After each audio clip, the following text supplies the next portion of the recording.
Hello everyone, welcome back to the channel. In today's video, I'm going to show you how to fix LinkedIn Easy Apply when it is not working in 2026.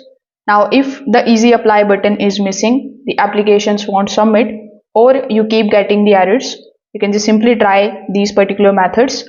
So first of all, you need to try refreshing the page.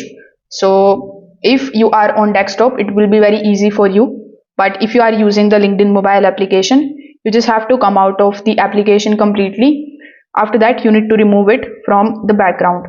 Then you just have to reopen the LinkedIn application. Temporary glitches often break the easy apply option, so make sure that you follow this step.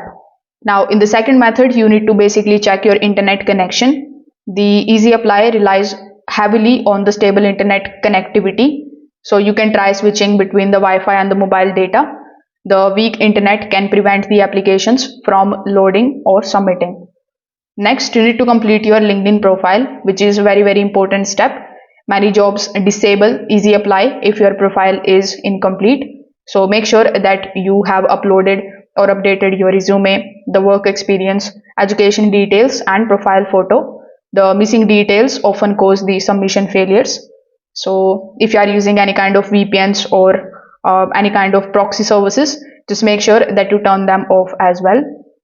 If none of the methods are working, you can just simply come here on Google Play Store or App Store. Over here, you can look for the LinkedIn update. If you find any update over here, simply update your application to the latest version. So with the help of these few methods, you will be able to fix LinkedIn Easy Apply not working. If this video helped you out, make sure that you like this video and subscribe to the channel. Thanks for watching.